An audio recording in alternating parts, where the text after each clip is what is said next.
On February 9, 1744, a 14-year-old girl stepped out of a carriage into the snow of St. Petersburg. She did not speak Russian.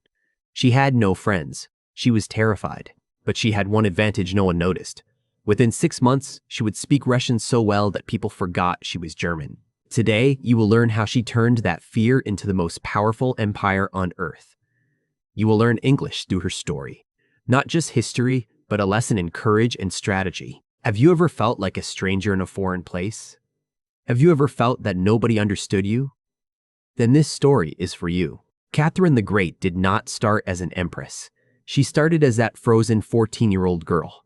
She spoke a language she barely knew. People around her secretly hated her. She turned all of that into absolute power. I will explain every difficult word as we go.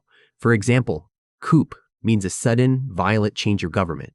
You will not get lost. Subscribe to this channel. Every week, we turn the greatest stories in history into English lessons. These lessons improve your language and your life. Stay with me until the end. Catherine's greatest moment has not happened yet. Her name was not Catherine, not at first. She was born on May 2nd, 1729 in Stettin. Today, Stettin is in Poland. Then it was in Prussia. Her real name was Sophie Auguste Friedrich, a long German name for a girl from a poor, noble family. Her father, Christian August, was a Prussian general. He was good, honest, but not rich. He commanded a regiment, a unit of soldiers, but earned little money. Her mother, Johanna, was ambitious and cold. She wanted a daughter she could use as a tool. Sophie was that tool. The family had noble blood, but no money. They lived in a castle. It was small and old, not the kind you imagine. It was like a large house with thin walls and cold rooms. In winter, Sophie slept with a coat over her blankets. Sophie was not raised like a princess. She learned French and German from tutors. She studied history and philosophy. Her French tutor once told her, "The mind is the only throne that cannot be taken from you." She never forgot those words. Imagine this scene. Sophie sits by a window in Stettin. Snow falls outside. Her mother is in the next room, writing letters to distant Russian nobles. Sophie does not know why. She only knows that her mother's face is sharp with hope and anger. Sophie is 14. She has no idea that in a few months she will leave this cold room forever. One evening, Sophie's father sat with her. He said, "Sophie, your mother wants to send you far away, to Russia. You will meet the Empress." Sophie felt her stomach drop. "But father, I don't speak Russian." He smiled sadly. "You will learn. You always learn." Sophie was 14 when her life changed forever. Empress Elizabeth of Russia needed a wife for her nephew, the future Emperor Peter III. Peter was weak and childish, but he was the heir, the person who would inherit the throne. Empress Elizabeth wanted a bride who was intelligent, loyal, and most importantly, not Russian. Why not Russian? Because she did not want a Russian noble family to gain too much power. She wanted a foreign bride, someone with no connections, someone who depended on the Empress. Sophie's mother saw this as an opportunity. She wrote letters. She used connections. She pushed her daughter forward. In 1744, the invitation arrived. Sophie was invited to Russia. She would meet the Empress. She would meet Peter. She might become the future Empress of Russia. She was 14 years old. Imagine this. You are a teenage girl. You leave your home. You leave your country. You travel for weeks through frozen land. Your carriage bumps over frozen ruts. You see villages with onion-shaped church domes. You do not speak the language. You have no friends. You have no protection. But here is the truth. The journey nearly killed her. Her carriage broke down in a blizzard. She had to walk the last mile in deep snow. Her feet were bleeding. When she arrived, she was shaking with fever. The doctors thought she would die. She did not. If you fail, the Empress will not like you. You will be sent home in disgrace. Your family will be ruined. That was Sophie's reality in February 1744. She arrived in St. Petersburg on February 9, 1744. The city was covered in snow. The palaces were enormous. They were bigger than anything she had ever seen. The people spoke a language that sounded like music and thunder. Sophie was terrified. But she did not show it. She had a plan. A simple, powerful plan. She would become Russian, not just in name. In every way. She began studying the Russian language immediately, day and night. She memorized words. She practiced pronunciation. She read Russian books. She learned Russian prayers. Every morning before the sun rose, she would sit by a candle and repeat Russian sentences until her throat hurt. She forced herself to think in Russian, not German. She stopped dreaming in her mother tongue. Within 6 months, she could speak Russian so well that people forgot she was German. Let me repeat that. Within 6 months, a 14-year-old girl spoke a completely new language, almost perfectly. That is not talent. That is obsession. Her teacher was Simeon Todorsky. He taught her the language and the Orthodox faith. The Orthodox Church is the main Christian church in Russia and Eastern Europe. Sophie was a Lutheran. That is a branch of Protestant Christianity. But she knew that to win the Russian people, she had to become one of them. One afternoon, a noble woman whispered in a corridor, "The German girl still sounds like a foreigner." Sophie heard her. She walked home, locked her door, and cried. Then she opened her grammar book and studied for 4 more hours.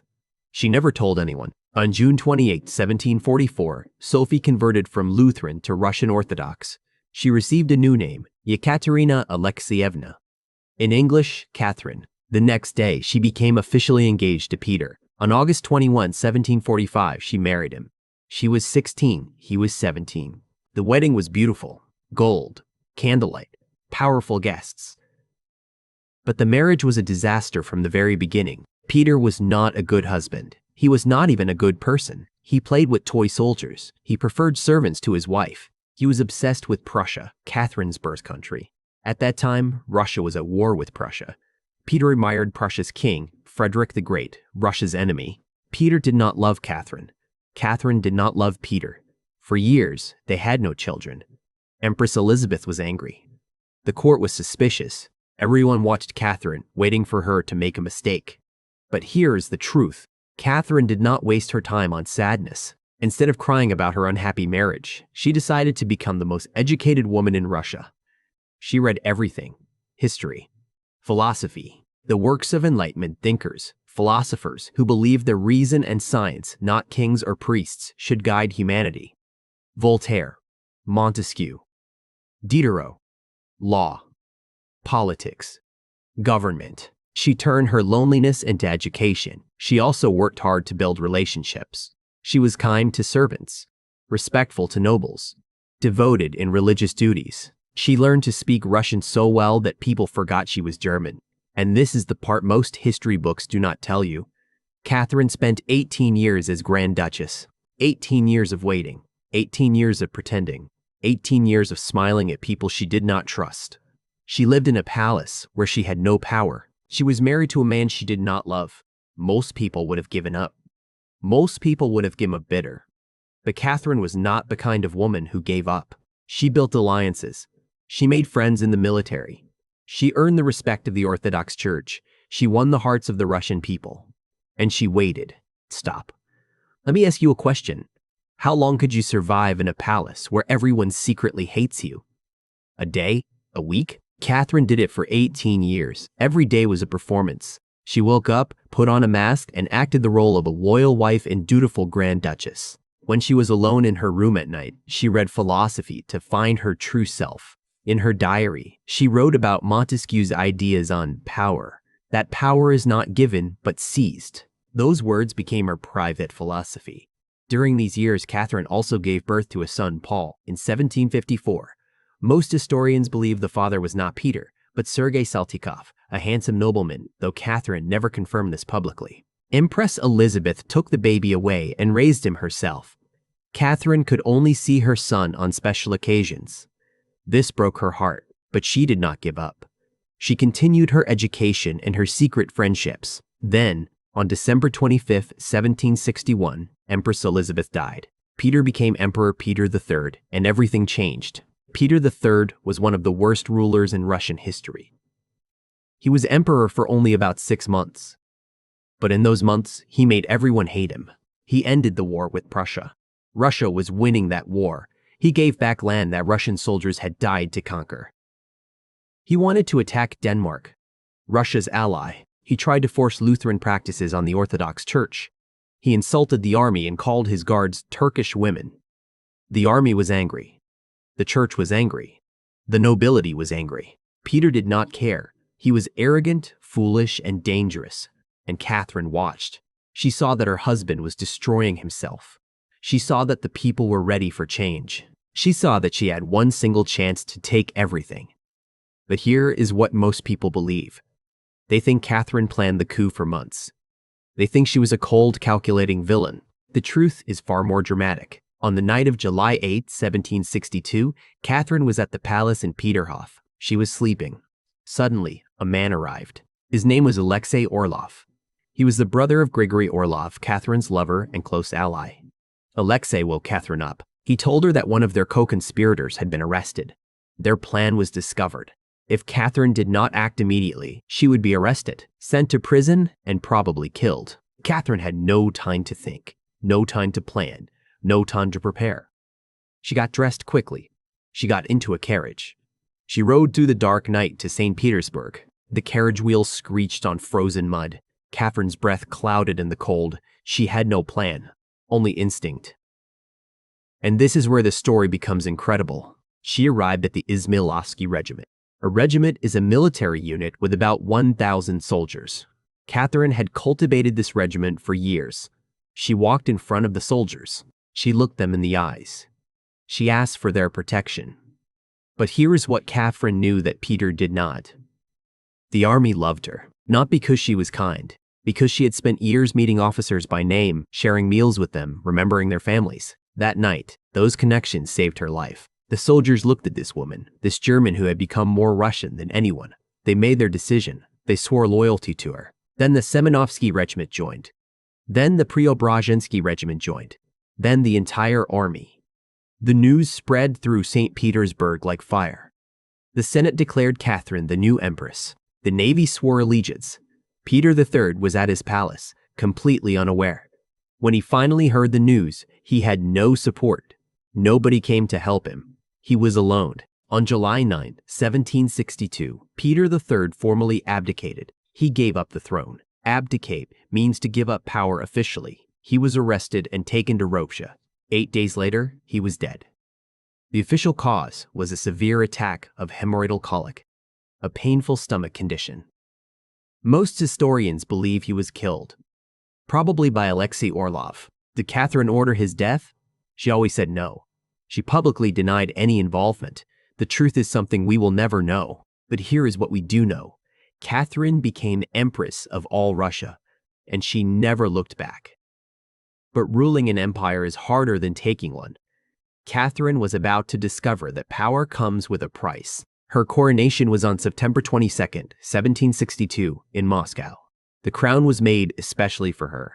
It was called the Great Imperial Crown. It had nearly 5,000 diamonds and a giant red spinel, a type of red gemstone.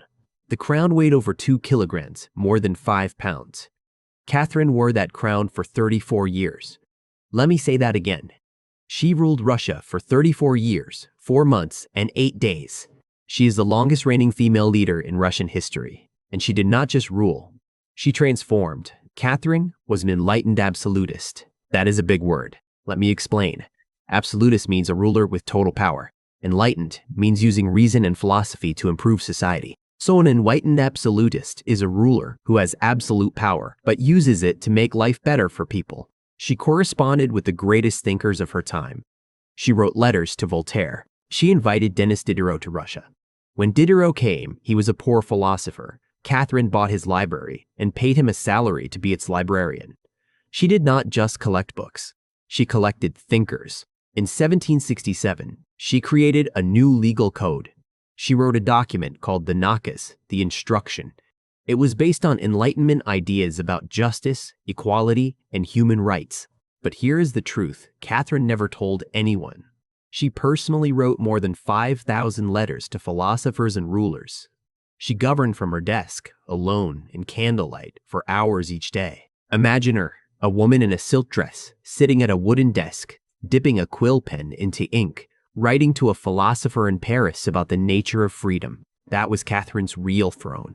In her letters to Voltaire, Catherine described the paradox of power, how governing a vast empire could feel both limitless and isolating, and how the exchange of ideas with philosophers was the one space where she felt truly free. She believed that ideas were the only territory that could never be conquered. Under Catherine, Russia grew by 200,000 square miles. New cities rose from empty land. Odessa, Nikolaev, Kherson. Russia became a Black Sea power. She built the Hermitage Museum. She filled it with paintings from across Europe. Today, the Hermitage is one of the greatest museums in the world, all because one woman loved art and learning. But perhaps her greatest change was invisible. She opened schools. By the end of her reign, 62,000 Russian children were learning to read. Many of them were reading for the first time in their family's history. She also fought successful wars. In two major wars against the Ottoman Empire, Russia gained the northern coast of the Black Sea. In 1783, she annexed Crimea, a peninsula in the Black Sea. She also took part in the partitions of Poland, when Russia, Prussia, and Austria divided Poland among themselves. Russia gained huge territories in the east. She expanded the empire without hesitation. But life was not done testing Catherine. In 1773, a rebellion began. A man named Yemlian Pugachev claimed to be Peter III, Catherine's dead husband. He said he had escaped assassination and returned to claim the throne. Thousands joined him: peasants, Cossacks, workers. Cossacks were members of a free warrior community in Ukraine and southern Russia.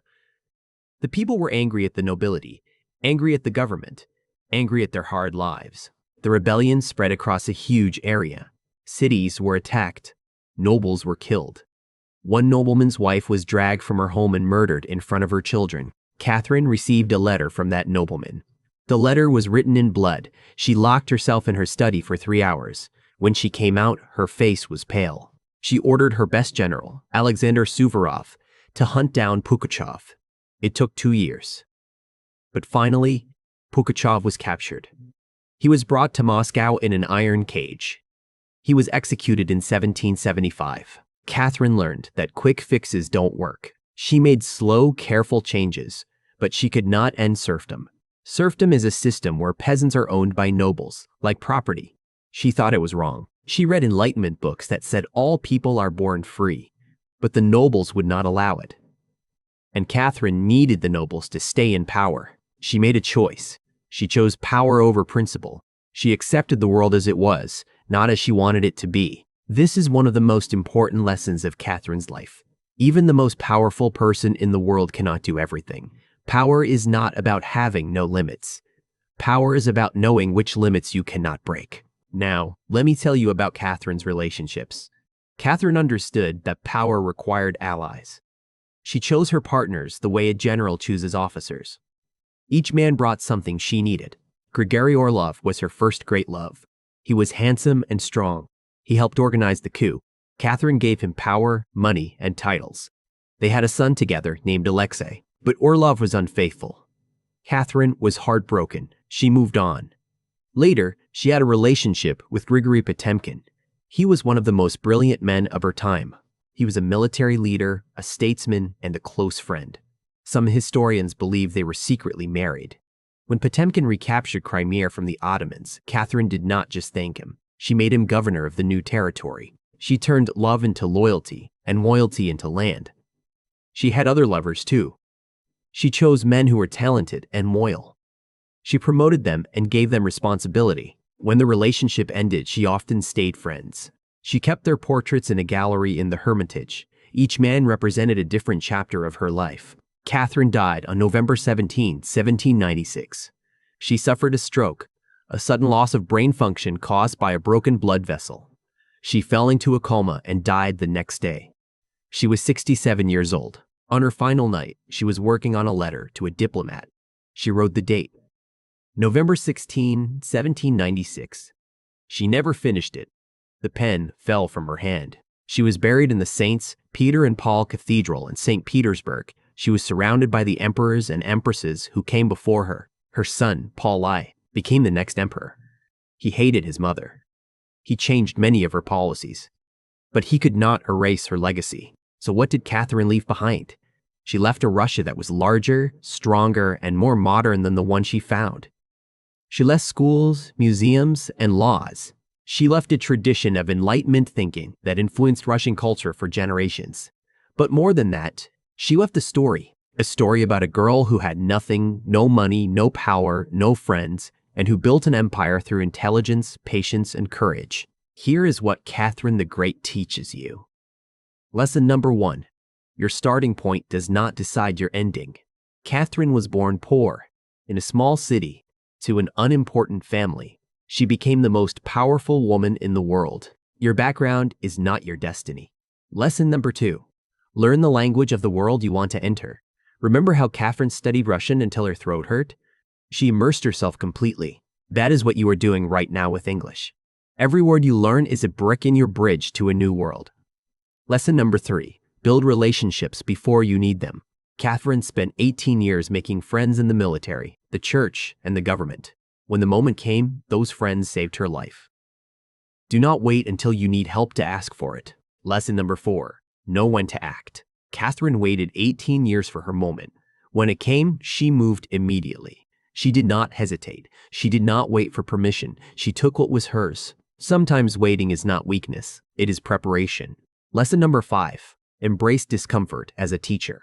Catherine's life was uncomfortable for decades. She was lonely, misunderstood, and powerless. But she used that discomfort to study, to grow, to become smarter. Discomfort is not your enemy. It is your practice ground. So tell me in the comments, that frozen 14-year-old girl stepped out of the carriage not knowing a single word of Russian.